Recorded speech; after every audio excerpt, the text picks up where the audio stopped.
नमस्कार, मैं सुनील डांग। साथियों, एक लंबे अंतराल के बाद इस साल की पहली वीडियो हम कर रहे हैं। आज बात करेंगे कोरोना वैक्सीन और उससे उत्पन्न कंट्रोवर्सी, साथ ही बात करेंगे इस बजट में हमारे स्वास्थ्य के लिए और टीकाकरण के लिए क्या क्या है।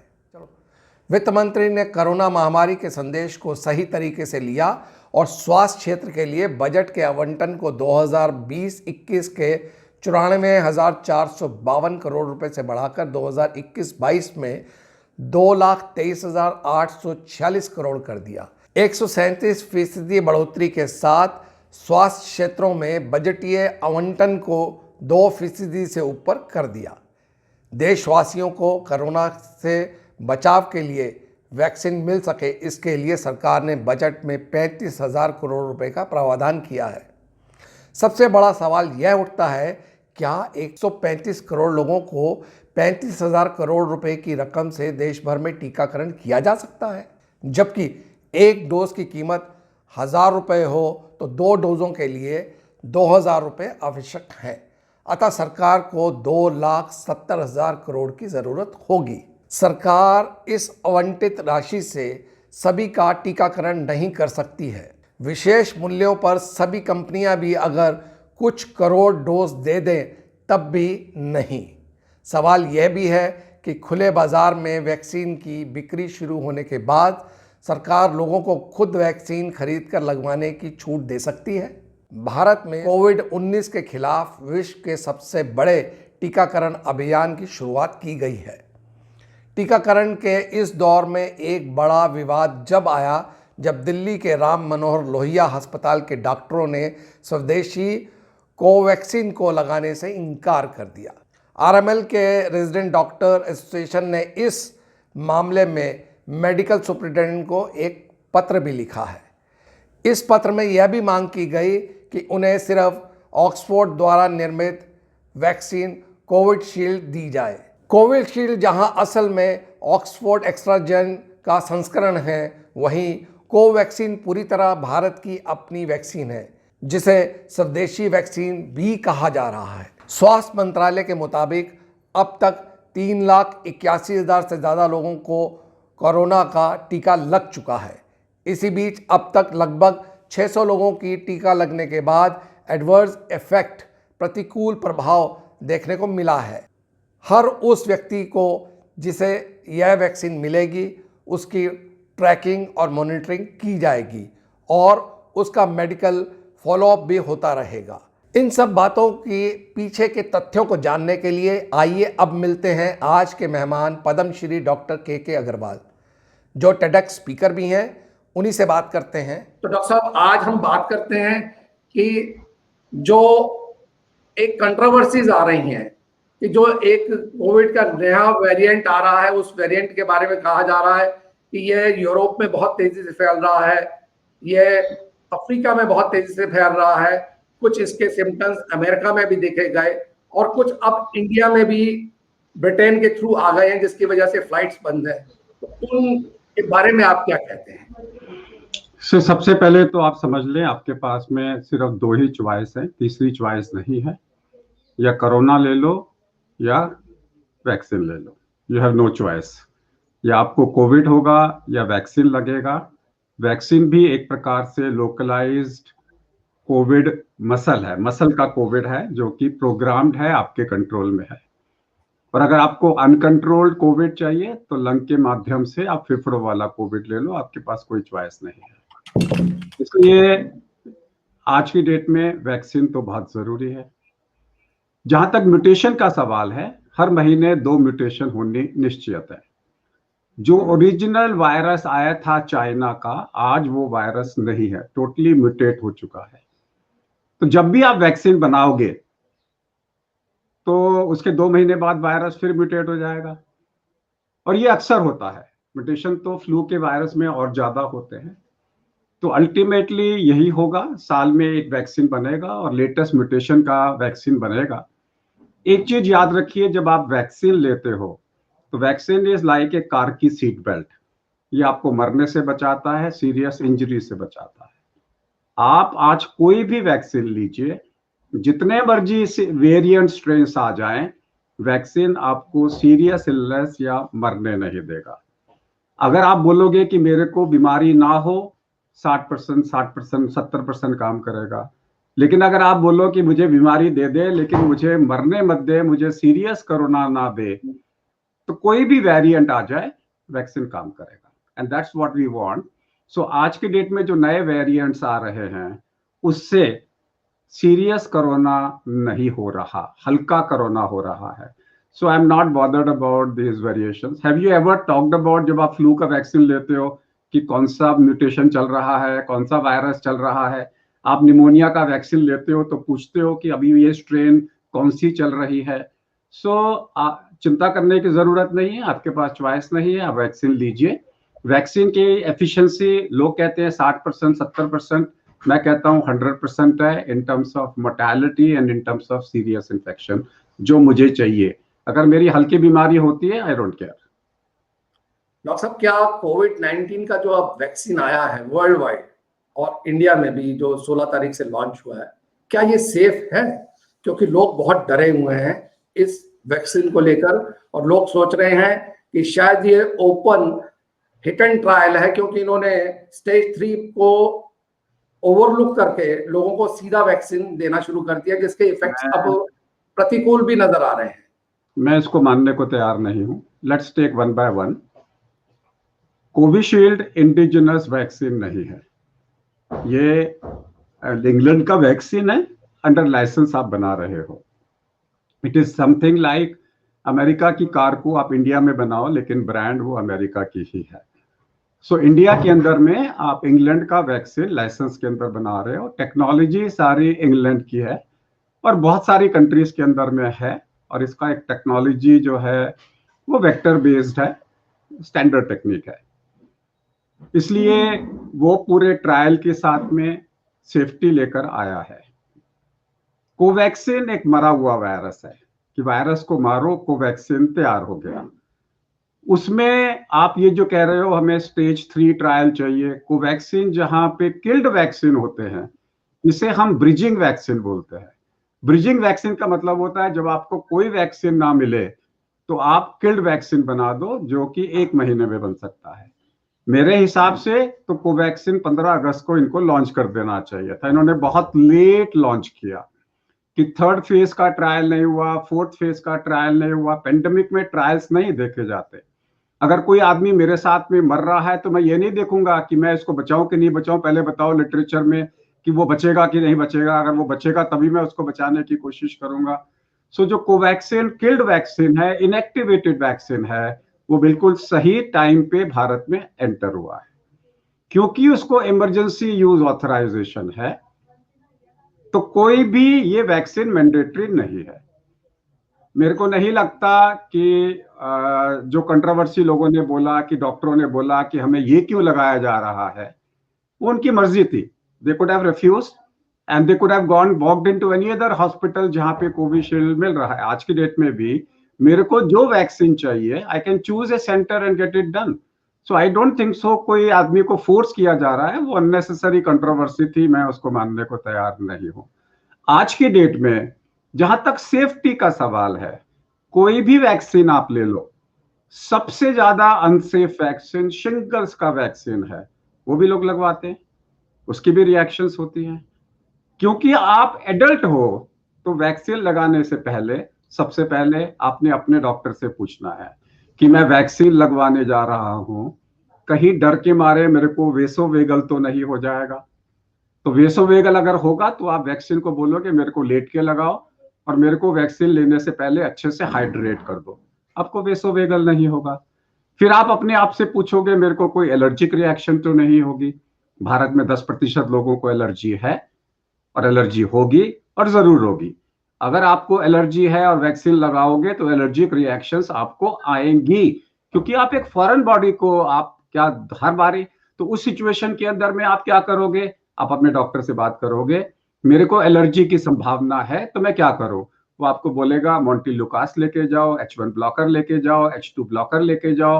और अगर आपको बहुत ज्यादा सेंसिटिविटी है, जैसे हम पेनिसिलिन का टेस्ट करते हैं, वैसे ही आप कोविड का टेस्ट करा लो। जिसे पहले स्क्रैच टेस्ट बोलते हैं, फिर इंट्राडर्मल टेस्ट करते हैं। अगर वो नेगेटिव है तो वैक्सीन लगा लो। तीसरा, कहीं मेरे को एंजाइटी के कारण से मेरी दिल की धड़कन तो नहीं बढ़ जाएगी?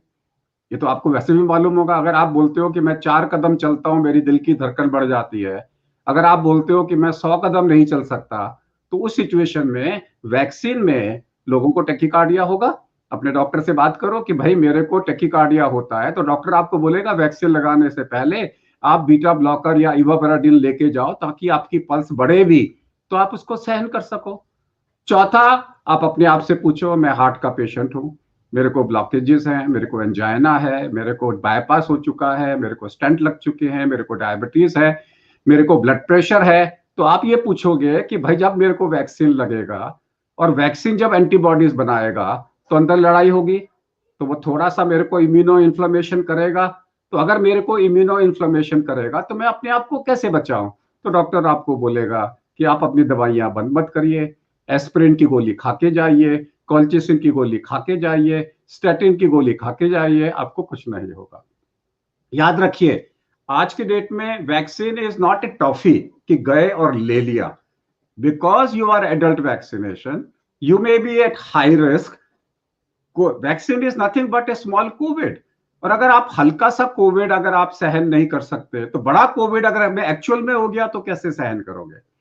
सो आज के डेट में इंडिकेशन, अगर आप प्रिकॉशंस लेके जाओगे तो कोई आदमी मरना नहीं चाहिए, किसी को कोई दिक्कत नहीं होनी चाहिए। डॉक्टर साहब, आपकी बात से 2 बातें उठ के आई हैं। पहली बात कि भारत में कोविड-19 के लिए कौन सी वैक्सीनेशन को हमने अप्रूव किया है, वो अगर पता चल जाए। जैसे कि अभी लग रहा था ये 3 या 4 हो गई हैं, तो मेरी निगाह में शायद 2 ही हैं। भारत में 2 वैक्सीन अभी अप्रूव्ड हैं। वो इमरजेंसी अप्रूव्ड है कि अप्रूव्ड है उससे फर्क नहीं पड़ता। अगर आप देखेंगे जो ट्रीटमेंट के लिए आधी से ज्यादा दवाइयां अभी भी इमरजेंसी यूज के लिए अप्रूव्ड है। प्लाज्मा थेरेपी अभी भी इमरजेंसी यूज के लिए अप्रूव्ड है, आप यूज कर रहे हो। रेमडेसिविर है, इतनी सारी दवाइयां भारत के अंदर में इमरजेंसी यूज का मतलब ये नहीं है कि अप्रूवल नहीं है। अप्रूवल है तभी तो मार्केट में आई है। ये टर्मिनोलॉजी है। वो दोनों कौन से? कोवैक्सीन एंड कोविशील्ड, 2 वैक्सीन आज की डेट में अप्रूव्ड हैं। आपकी चॉइस है, जो आपको लेनी है आप ले सकते हो। अच्छा, दूसरी बात इसमें ये हो रही थी कि कोवैक्सीन के अप्रूवल पे क्यों उठ रहा है सवाल? कोवैक्सीन के ऊपर में सवाल इसलिए उठ रहा है क्योंकि अगर आप देखेंगे तो हमेशा से efficacy wise vector will always be better, more antibody protection than Covaxin. जब किल्ड वैक्सीन का, जब मेरे पास में चॉइस है between the two, then I know कौन सा वैक्सीन किस में इस्तेमाल करना। अगर कोई हाई रिस्क है, बूढ़ा है, फ्रेल है, हाई रिस्क है, जिसमें मुझे कम एंटीबॉडीज चाहिए, मुझे रिएक्टोजेनिसिटी कम चाहिए, उसको मैं कोवैक्सीन दूंगा। और अगर कोई आदमी यंग है, अगर वो आदमी रिएक्टोजेनिसिटी कोई साइड इफेक्ट्स को बियर कर सकता है, तो मैं उसको कोविशील्ड दूंगा। तो यंगर पॉपुलेशन जो डॉक्टरों की थी, उनको कोविशील्ड ही लगना चाहिए था, बिकॉज वो यंग है, उनको कोई बीमारी नहीं है। जिनको अंदरूनी बीमारी है तब मेरे को किल्ड वैक्सीन चाहिए। अब याद रखिए, अगर आप इसको कंट्रोवर्सी करना चाहते हैं तो फिर रेबीज का वैक्सीन क्यों लगवाते हैं आप? वो भी कोवैक्सीन, वो भी किल्ड वैक्सीन है।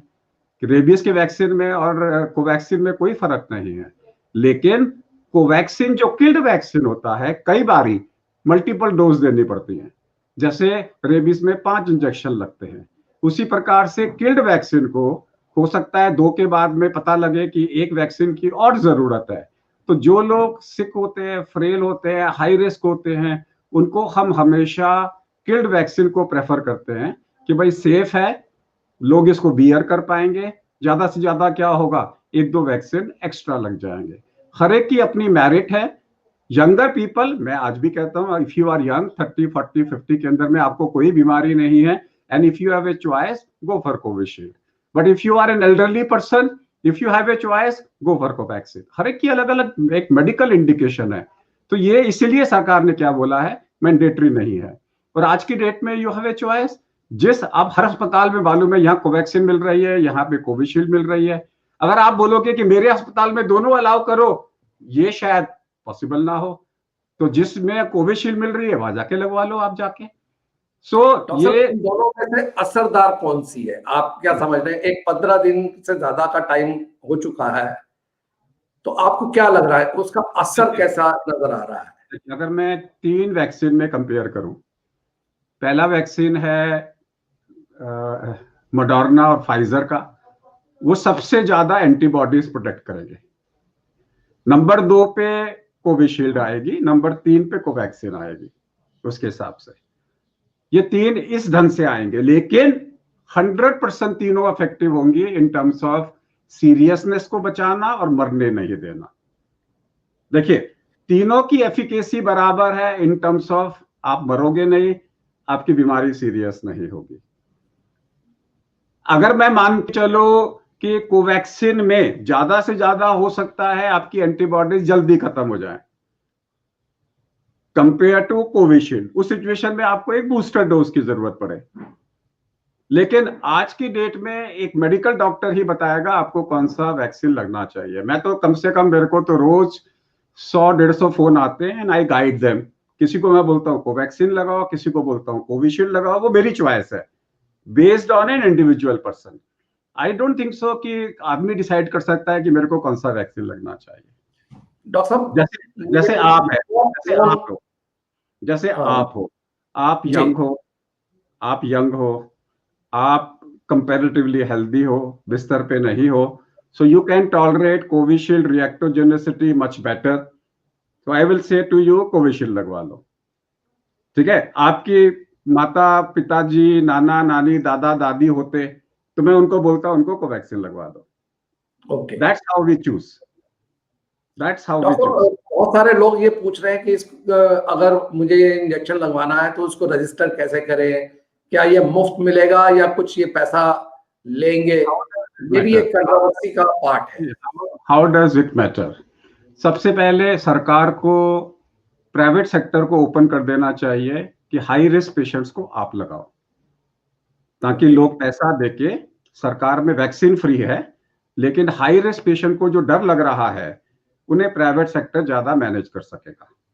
दे will be able to give them a comfort and make sure उनको कोई कॉम्प्लिकेशन ना हो। That's one. नंबर 2 है, there is a top 20 population in every country. India की जो टॉप 20 पॉपुलेशन है वो पूरे अमेरिका के बराबर है, हु कैन अफोर्ड।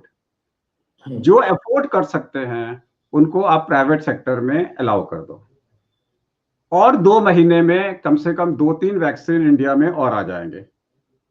और जो नए वैक्सीन आएंगे मोस्ट लाइकली सरकार उनको नहीं खरीदेगी, प्राइवेट सेक्टर में अलाउ करेगी। जैसे ही वो आ जाएंगे, ये टॉप 20 पॉपुलेशन जो है वो अपने आप को, टॉप 20 का मतलब है जिनको रिम्बर्समेंट है, ऑफिसेस हैं जो अफोर्ड कर सकते हैं, ये 20% पॉपुलेशन ऑटोमेटिकली लोग खरीद के इसको लगा लेंगे। और महीना 1.5 महीना नोवानॉक्स भी आ जाएगा इंडिया में, स्पुतनिक भी आ जाएगा। स्पुतनिक तो शायद महीने भर में आ जाए, और अगर स्पुतनिक वाला आ गया जो डॉक्टर रेड्डीज ला रहे हैं, they are famous for bringing it very cheap. उनकी तो आदत है कि सस्ते में मेडिसिन लाना, they always launch as the cheapest vaccine. So मेरे ख्याल से 2 महीने के अंदर में, और जो 5 सितारा वाली कम्युनिटी है उनके लिए फाइजर आ जाएगा, मॉडर्ना आ जाएगा यहाँ पे, तो वैक्सीन की कमी नहीं रहेगी। और सरकार को इतने वैक्सीन लगाने की जरूरत भी नहीं है। सिर्फ 50% लोगों को इन्फेक्शन हो चुका है, आपको 10% पॉपुलेशन को लगाना है, और सरकार का एम 30 करोड़ लोगों को वैक्सीन लगाना है। सरकार का एम 100% पॉपुलेशन को लगाने का ना है, ना उनको लगाने की जरूरत है। तो सरकार को 30 करोड़ लोगों की, सरकार की इंटरनल कमिटमेंट है। जिस दिन वो हो गया, ये बीमारी हमारी कंट्री से निकल जाएगी।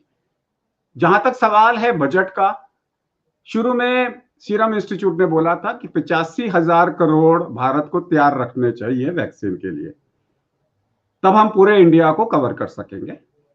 वो 85,000 करोड़ उन्होंने 1,000 रुपए के वैक्सीन की कॉस्ट से बताए थे।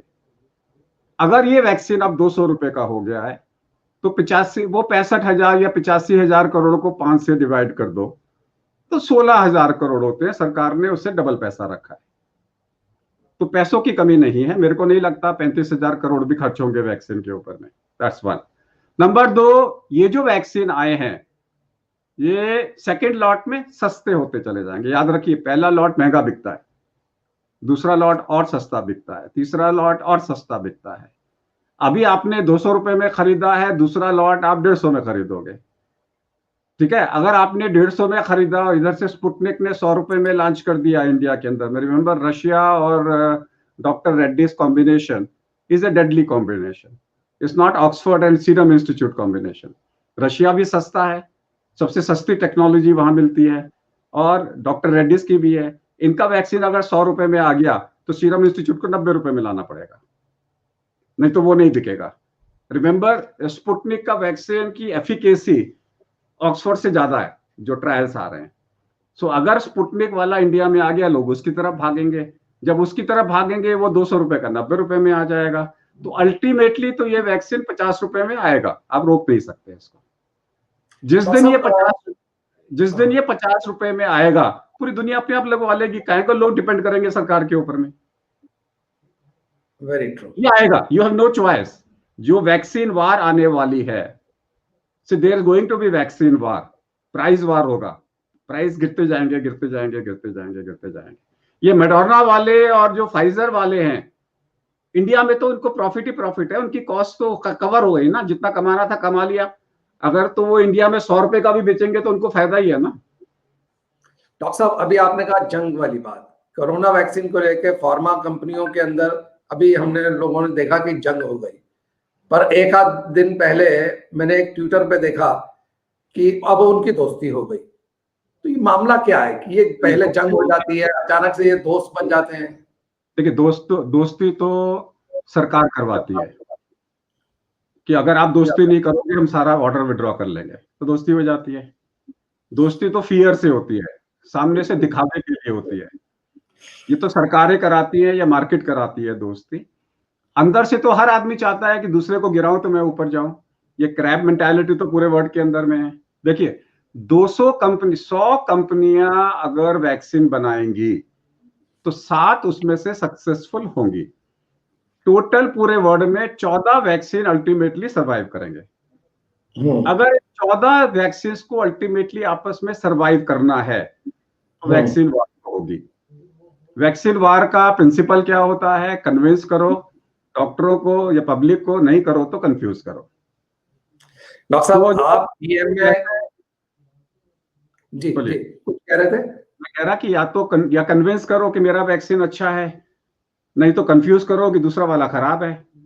वैक्सीन वार हो गई। सो ये कंट्रोवर्सी क्रिएटेड थी, इन एक्चुअल में नहीं थी।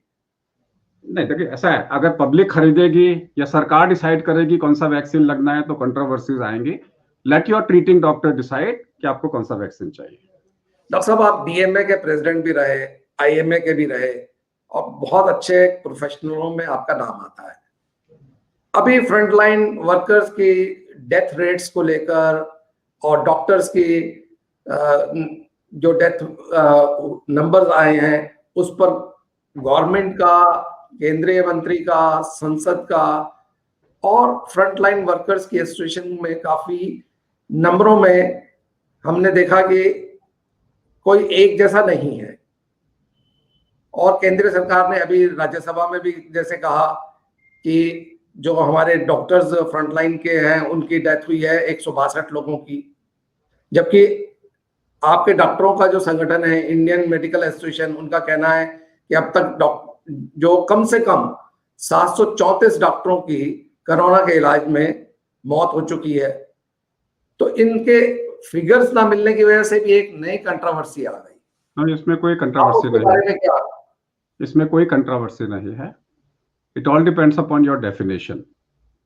It all depends upon your definition. अगर आप कोरोना से 7 दिन के बाद तो कोरोना नहीं रहा ना, वायरस मर गया मेरी बॉडी में। तो अगर आप 8वें दिन मरे तो वायरस तो नहीं है मेरी बॉडी में, तो ये तो पोस्ट कोरोना डेथ हुई। कोरोना डेथ तो नहीं मानी जाएगी। अब आपके ऊपर में है कि किसको मान रहे हो डेफिनेशन में। So Apple to Apple compare करो ना। तो सरकार की डेफिनेशन है कोरोना डेथ मीन्स जब आपका कोरोना वायरस पॉजिटिव है, पॉजिटिव वायरस में डेथ हुई है तो रेट कम है। अगर आप 1 महीने बाद मरे तो फिर आप कोरोना में नहीं इंक्लूड कर रहे। तो ये तो आपको डिफाइन करना पड़ेगा ना कि विद इन 3 मंथ्स डेथ को इंक्लूड कर रहे हो कि 1 महीने की डेथ को इंक्लूड कर रहे हो। अब ये जो 700 लोग मरे हैं डॉक्टरों के अंदर में, वो डेथ है सारी जो कोरोना के बाद मरे हैं, 9 महीने के अंदर अंदर।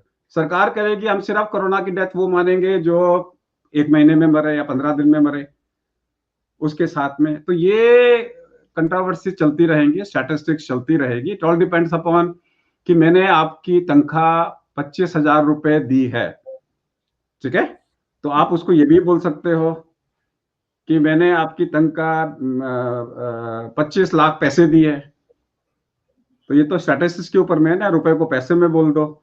सो I don't agree with number of deaths. Yes, there are more than 700 deaths, but वो डेथ्स को, अब जैसे फॉर एग्जांपल 13 डेथ्स वैक्सीन के बाद हो गई, मान लीजिए वैक्सीन के बाद हो गई, लेकिन सरकार बोलेगी कि 0 डेथ है, क्योंकि किसी की भी डेथ पहले दिन 4 घंटे में नहीं हुई या 1 घंटे में नहीं हुई।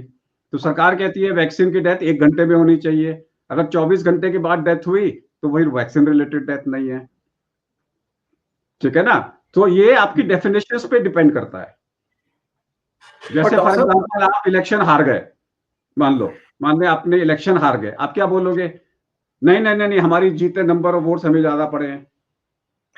तो ये तो आपके ऊपर में, सोचने के ऊपर में ना, स्टैटिस्टिक्स को कैसे एनालाइज करते हो। अब ये देखते हैं डॉक्टर साहब कि सरकार इस बारे में आने वाले टाइम में फ्रंटलाइन वर्कर्स, डॉक्टर्स, आशा वर्कर्स को लेकर किस तरह से उनको रिलीफ देती है और मैं उनको आपके माध्यम से देती है। मैं आपके माध्यम से सरकार से सिर्फ एक ही रिक्वेस्ट करना चाहता हूं कि जो हेल्थ केयर वर्कर्स ने अपनी जिंदगी सेक्रीफाइस करी है, सबसे पहले उनकी फैमिली को वैक्सीन लगा दो। उनके अंदर में, घर में किसी दूसरे को कोरोना नहीं होना चाहिए। बाकी कुछ करो या ना करो, उन सबके घरों में पूरी फैमिलीज को, इंक्लूडिंग एक्सटेंडेड फैमिलीज को, सबसे पहले कोरोना उनको लगना चाहिए। उसके अंदर में अगर किसी हेल्थ केयर वर्कर की जान गई है, ये पैसा दो ना दो, सबसे बड़ा दान होगा कि सबसे पहले आप उनको वैक्सीन लगा दो। आपके माध्यम से मैं ये कहना चाहता हूँ। Very good. अभी आपने सुना डॉक्टर के अग्रवाल को, जो कि बीसी राय अवार्ड विनर रहे हैं। अगर आपको मेरा एपिसोड और डॉक्टर के अग्रवाल की राय पसंद आई है और लगता है कि आपको बहुत सारे प्रॉब्लम्स के सलूशन मिल गए हैं, तो नीचे कमेंट बॉक्स में अपने विचार ज़रूर रखिएगा। और आपकी कुछ शंकाएं रह गई हैं तो उनको भी ज़रूर लिखिएगा। साथ ही लाइक कीजिएगा, शेयर कीजिएगा, सब्सक्राइब कीजिएगा और बेल आइकन दबाना ना भूलिएगा, ताकि YouTube आपको हमारी सारी जानकारी सबसे पहले दे। नमस्कार।